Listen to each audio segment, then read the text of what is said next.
Karena tidak ada perubahan, Xiao Er bersama Lan meletakkan bunga yang disukai oleh Ziya. Namun lagi-lagi hal tersebut tidak membuat perubahan. 爹明明就喜欢野花。什么花？野花。野花有什么营养？自己像野花。我就是野手心里，我是野花就不能让野。 Hingga di mana Yang Jian makan di depan Ziya. Seketika Ziya bisa meliriknya. Karena hal itu, ia pun memanggil kembali semua orang dan melakukan hal yang sama sepertinya, makan di hadapan Ziya. 你刚才对师傅做什么？我刚才吃了口面。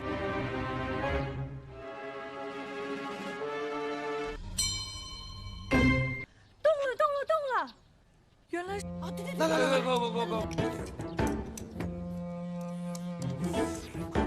Lalu seketika Ziya yang melihat itu langsung mengeluarkan air liur miliknya, yang menandakan ia saat ini sangat lapar. Mereka pun yang menyadari akan hal tersebut langsung menyuapinya makan.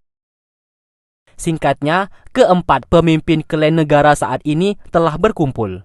Salah satu pemimpin klan negara dari utara yang bernama Jiang sangat marah kepada sang raja karena telah membuat anaknya yaitu Fei Hun telah tewas. Ia pun mengutuk sang raja dan akan memberontak kepada kerajaan Sang.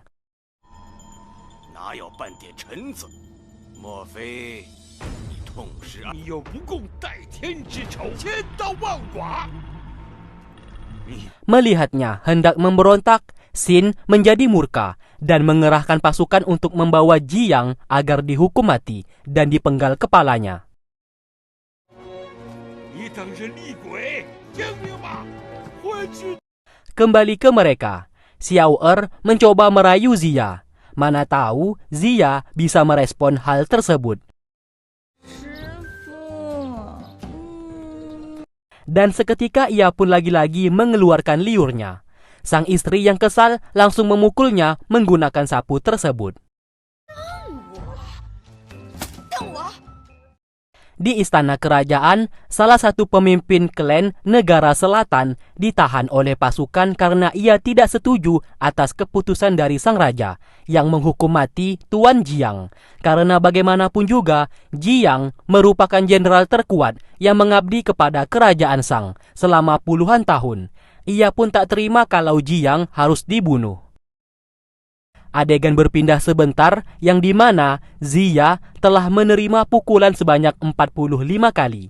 Ia membutuhkan 4 kali pukulan baru jiwanya bisa kembali. Karena ia sudah bisa bergerak, ia pun langsung mencium Xiao Er supaya istrinya kembali memukulnya.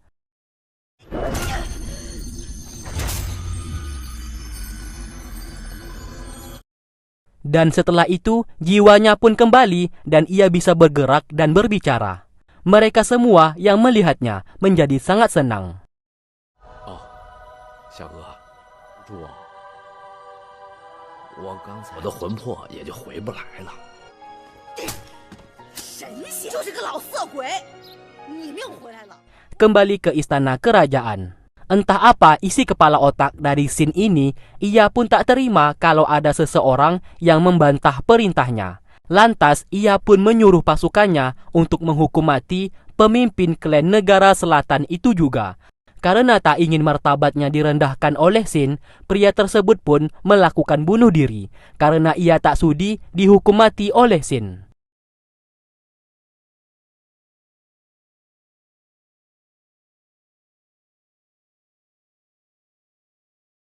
Setelah itu, kini hanya tersisa 2 pemimpin klan negara. Dari barat, yaitu Tuan Ji, beserta dari timur. Namun kedua pemimpin ini dilarang oleh Xin untuk kembali ke negara mereka. Terutama Tuan Ji, karena Xin tahu negara kerajaan Zhou milik Tuan Ji paling terkuat dan hebat di antara ketiga klan negara lainnya. Maka dari itu, Tuan Ji tetap berada di sana dan tidak boleh kembali. Karena takut Tuan Ji akan memberontak. 传旨，封西伯侯为太傅，为吾的朝歌。 Di malam harinya, Ziya seorang diri karena dipanggil oleh Raja Dewa untuk berbicara.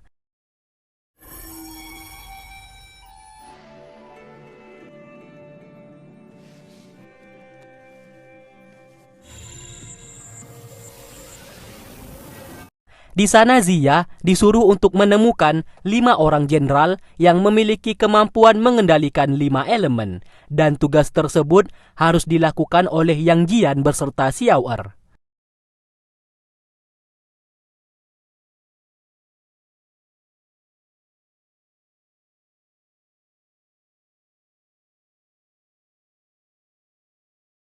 Setelah itu, Ziya diperintahkan untuk membantu kerajaan Zhou, karena hanya kerajaan Zhou yang dapat mengalahkan kerajaan Shang. Dan tugas tersebut harus dikerjakan oleh Wu Ji bersama anaknya, yaitu Lan. Satu hal yang perlu Ziya tahu, pemimpin kerajaan Zhou bernama Tuan Ji, yang merupakan ayahnya Wu Ji. 难道是未来不是？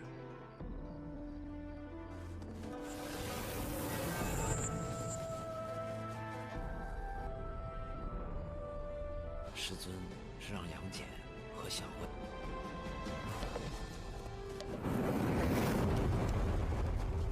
Keesokan harinya, atas perintah dari Xin, pasukan lalu membawa kedua kepala pemimpin klan negara utara beserta selatan. Hal tersebut sengaja dilakukan supaya semua orang tahu akan kehebatan dari Xin, agar kelak semua orang takut kepadanya.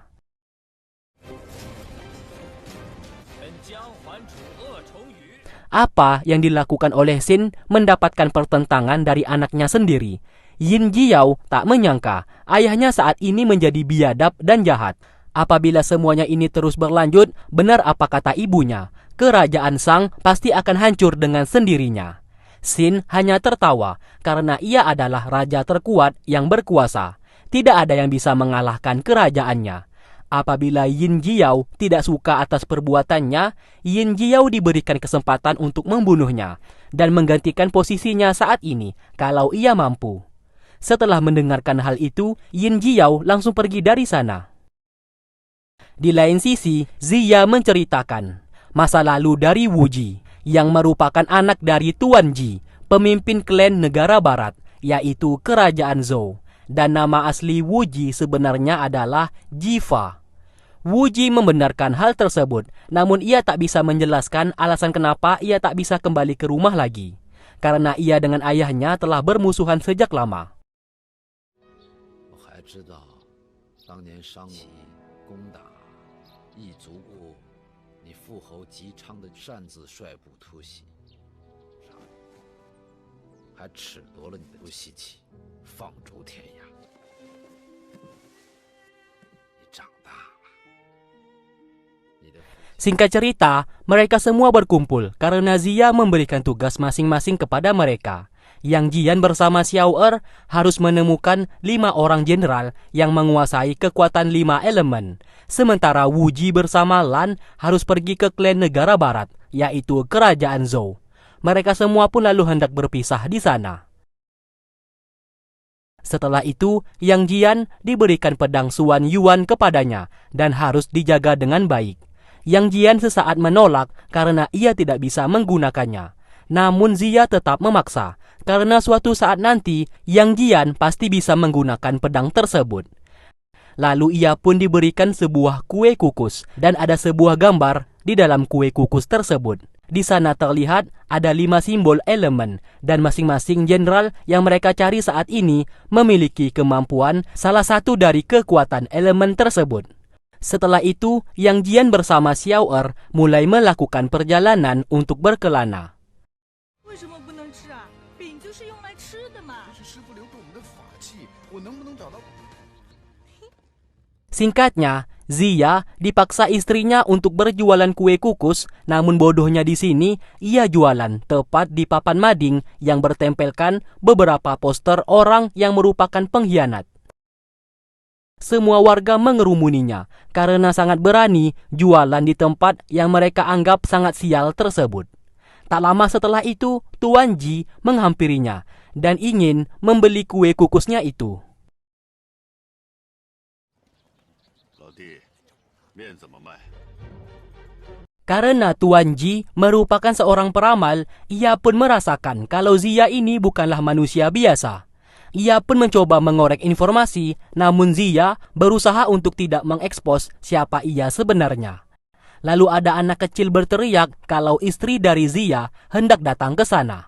Ziya yang ketakutan langsung pergi dari sana dan meninggalkan barang jualannya. Namun ternyata ia dikerjai oleh anak kecil tersebut. Orang tua dari anak itu meminta maaf dan memberikan ia 1 koin. Setelah Ziya kembali, semua barang jualannya tiba-tiba menghilang. Dan terlihat bambu yang ia bawa itu terdapat tulisan yang artinya Ji Chang. Dan orang yang ia temui tadi adalah Tuan Ji. Tentu saja Ziya mengetahui Tuan Ji tersebut.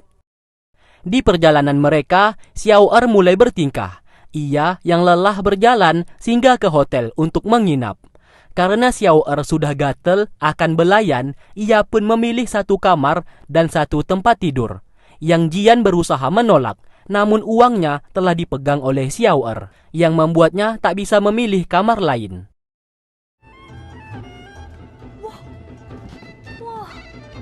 啊，掌柜的，你还那么有品味呢！好好享受啊！太服了！啊，我的床。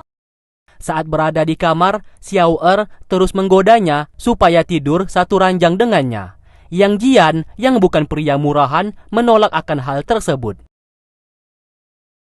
Hingga di malam harinya, Xiao Er tidur sambil berjalan dan memakan kue kukus yang bergambar kekuatan 5 elemen itu, pemberian dari Ziya.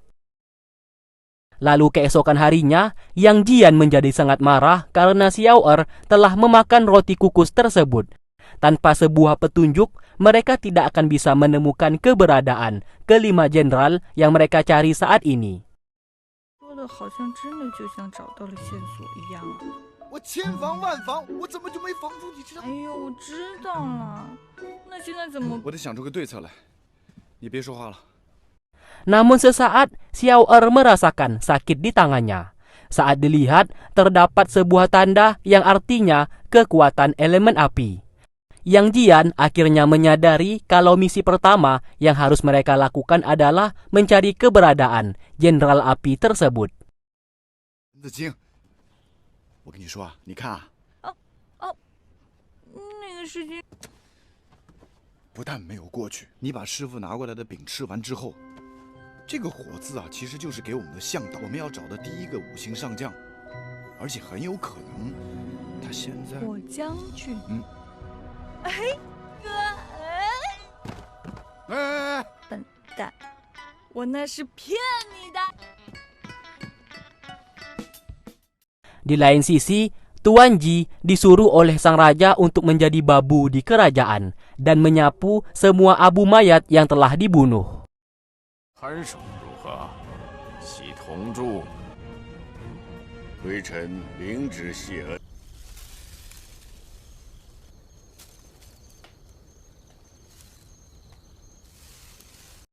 Dari arah belakang, Lukman mencoba memberikan ia semangat kalau Tuan Ji harus segera kembali ke kerajaan Zhou dan harus melakukan pemberontakan. Saat ini, tindakan dari Xin sudah di luar batas. Ia tahu kerajaan Zhou saat ini paling kuat yang bisa menandingi kerajaan Shang.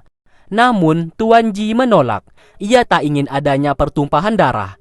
Ia ikhlas menjadi babu apabila bisa membuat kedamaian dan tidak menimbulkan perang. Lukman terus menyadarkannya kalau ia merupakan seorang raja di kerajaan Zhou. Bagaimana mungkin ia menjadi babu di kerajaan Shang? Apabila rakyat kerajaan Zhou tahu, maka peperangan pasti akan terjadi. Namun tetap saja Tuan Ji tidak berani untuk melakukan pemberontakan. 恨天数，您就不恨也好。大王变了，您为何不阻止大王呢？您真的变了。 Singkatnya, semua menteri dikumpulkan oleh Xin karena Xin ingin membuat paviliun bintang di kerajaan miliknya. Semua menteri mengeluhkan pembuatan paviliun bintang tersebut memakan waktu yang lama sekitar 20-30 tahun baru bisa terbuat. Menyadari akan hal itu, Xin ingin pembuatannya harus dipercepat. Tak mungkin ia menunggu selama itu. Tak lama kemudian, Gong datang ke sana. Saat ini, ia tak memiliki kekuatan apa-apa lagi dan menjadi manusia biasa.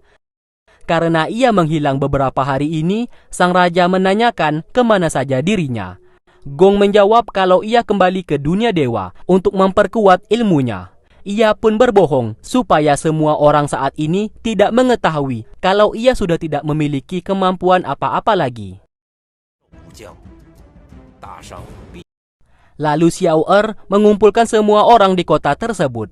Ia pun berkata saat ini sedang mencari seorang jenderal api. Apabila di antara mereka ada yang tahu, ia meminta untuk ditunjukkan di mana tempat tinggalnya.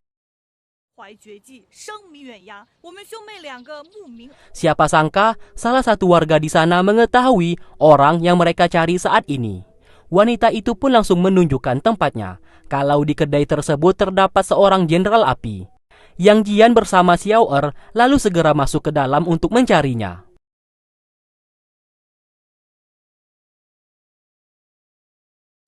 Siapa sangka, jenderal api yang mereka cari merupakan seorang koki. Dan dari postur tubuhnya tidak mencerminkan seorang jenderal sama sekali.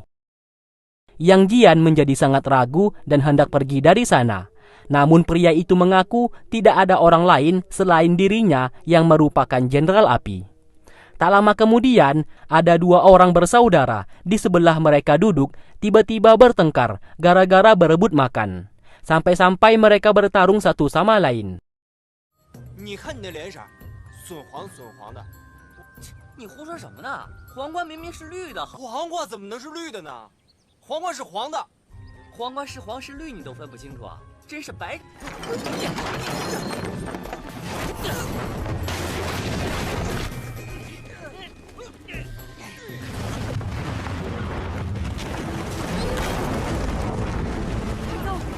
Tidak hanya itu, mereka juga tanpa sengaja menghancurkan kedai makan tersebut. Yang Jian bersama Xiao Er melihat dari kejauhan. Dua saudara aneh tersebut bertarung menggunakan kekuatan api dan petir. Dan terlihat jelas di sini, salah satu di antara dua saudara itu adalah jenderal api yang mereka cari.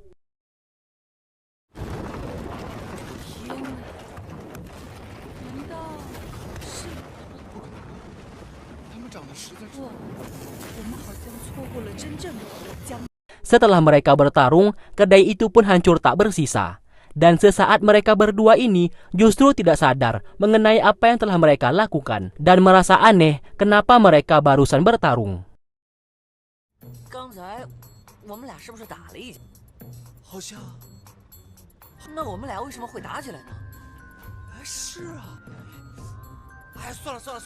Setelah itu, pria pemilik kedai itu dibantu oleh Yang Jian.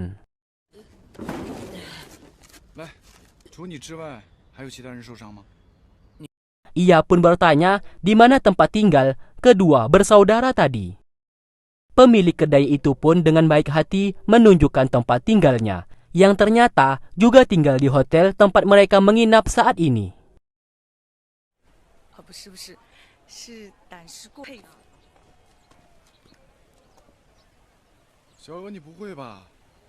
Mopa, 这两个人呢，其实平时挺和善的，他们就是互相打闹罢了。看看我不就知道了，我这不活得好好。话虽如此，刚才是谁说要为民除害来着？